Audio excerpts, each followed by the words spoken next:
uh, It's a boring paradigm. it is a boring paradigm. I mean, yeah. So, um, so we're almost done here. As we've seen with Democritus and Epicureans, the reduction of the self and soul to its body is theoretical consequences. The metaform of a classical atom is as matter with distinct and impervious boundaries. Constellating this microcosmic image with the microcosmic image of self is to see the material boundaries of the body as limits of the isolated self. So the skin becomes the shell of the atom, becomes the skin of the fruit. As we noted in our, looking at Tillich, we didn't look at Tillich, looking at Pascal, we noted that this conflation between atom and self. And if atomism can be seen as a foundational to a paradigm of thought, if atomism reinforces an isolative self-image, and if the sense of self-isolation fuels existential anxiety, then it can be seen that where classical atomism is foundational to a cosmology, then those committed to that intellectual paradigm are extremely vulnerable to the existential anxiety exacerbated by isolation. And again, it's important to many people to note that I'm not just slandering the ego. There's much importance to the ego. So that is where I'm going to stop with that particular. You can see that if you project yourself into the stones or into the atoms, you necessarily see yourself as an isolation. I'm isolated in my skin.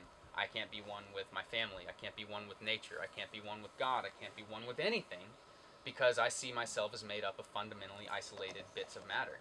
In fact, it's hard to even imagine myself as unified. You can only imagine a synchronization of many isolated bits, fundamentally. However, in 1905, the 26-year-old Einstein, having failed to prepare to receive an academic position, was supporting himself and his young family by working in a Swiss patent office. Working in his spare time, he wrote 6 history-making papers, a creative outburst rivaled only by the work of the young Isaac Newton, who holed up at his mother's home to escape the plague, developed calculus, an analysis of the light spectrum, and the laws of gravity. In 1905, Einstein laid the foundations for 2 great advances of 20th century physics: relativity and quantum theory. At the heart of his paper were questions that were bedeviling physics, and in fact have done so from the time of the ancient Greeks until today. Is the universe made up of particles, such as atoms, or is it an unbroken continuum? So, that's the end of that story. Well, it's not. I got to tell you what he did. So Einstein did 2 major things I want to focus on. We've talked about 2 main parts of materialism. One, this idea of the material shape of the material, right? The isolated shape. 2 is just to say that everything is matter.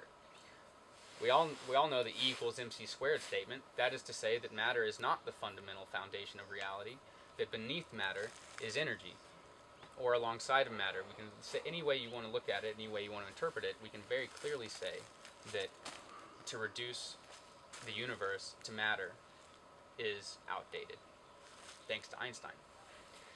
Because he shows that everything is also transmutable into energy. The second is, funny twist, the atom was never actually proven during the classical period. It was just a theory. Einstein, however, through Brownian motion, proved the existence of the atom, and he's the one credited for proving the existence of the atom. Funny, because he's going to be the one that completely undermines its form. So what happens is, he comes up with this idea of the photon. He doesn't call it a photon, he calls it a quanta, but the idea is that a particle and a wave combine to make a single entity that make up the foundation of reality. So the reality is not based on material, and it's not based on atoms or particles. At the foundation, each particle is also a wave. We're going to talk about that more. Yes, this is the time to do it. Okay. Because next we're going to transition into actual conclusion conversation. These are the stories. We're done with the stories. So here's the huge segue. And this is maybe the biggest insight of my life. And the biggest challenge of my life. How does a speaker play back all the music that an entire symphony orchestra can record? A single cone speaker, a single one in my ear, a single eardrum, a single wire. How does that happen? Because I see manyness. And as a kid, that drove me nuts. Because I was stuck in the paradigm of atomism before I even knew what an atom was. So, turns out, if we were to all, have musical instruments, if we threw those physical, material musical instruments into the center of the room, just like atoms, they would stay isolated. You break them up, they still stay in isolated bits. However, if we all play music and we put a microphone in the middle of the room, that microphone will record every single wave from every single note that all of us play. Every overtone, every finger noise on the string will all be recorded as a single wave by the microphone. And the way that the speaker can play back all that music is because it can synthesize all the waves that everything makes into a single, one-dimensional vibration pattern. So, you don't like that, Garrison. What do you think? Two-dimensional? You want two dimensions? Cone?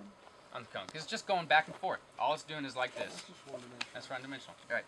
So, so the point is that where atoms have a big problem with one and manyness, and a big problem with isolation, waves have no problem with one and manyness, or with isolation.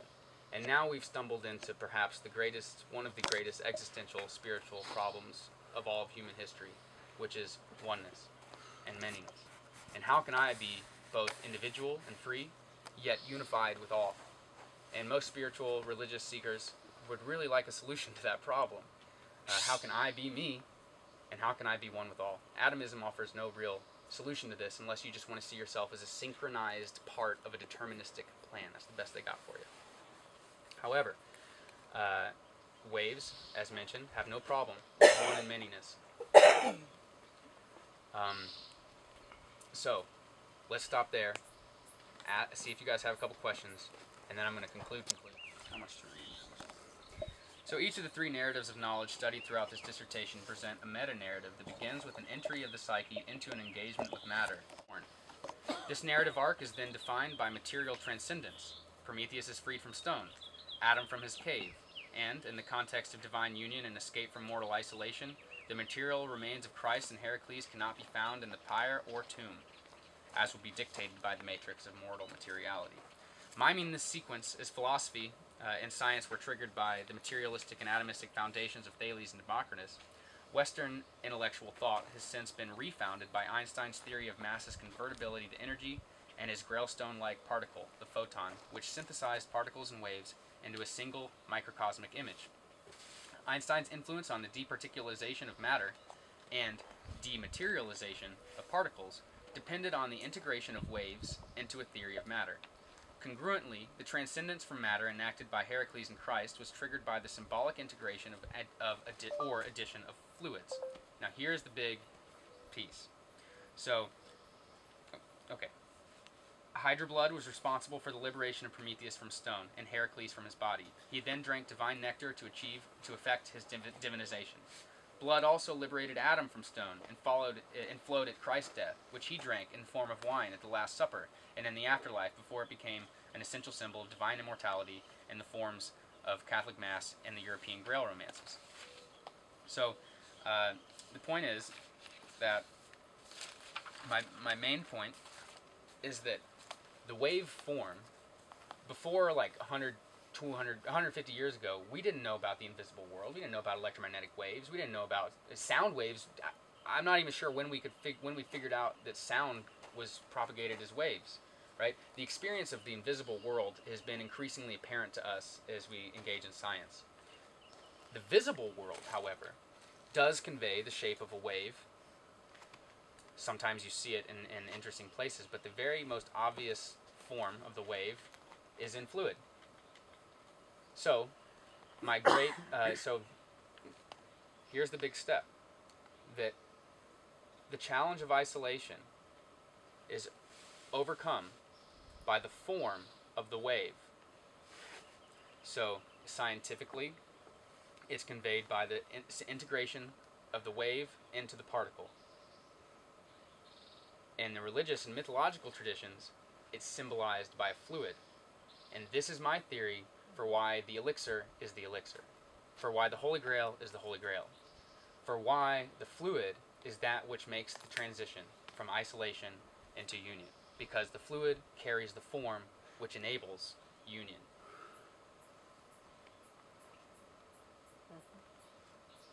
So, that is the essence of my whole dissertation, that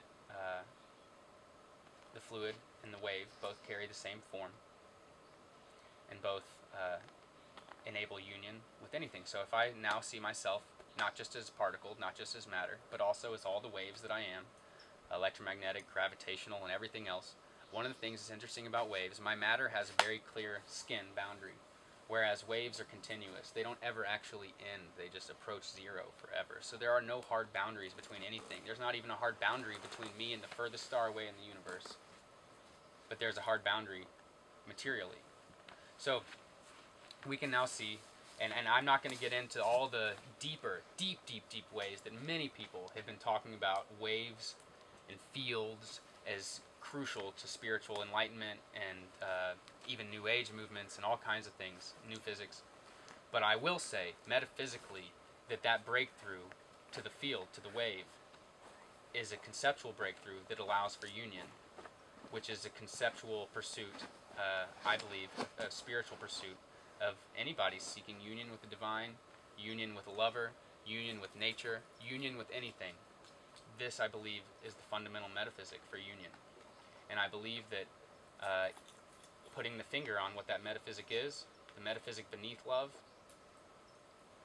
gives substantial strength to go against the metaphysic of atomism, that those opposing it just say they can only be in negative, as opposed to have a new positive to challenge it with. So this is, I hope that's what this can be. And we can open for questions.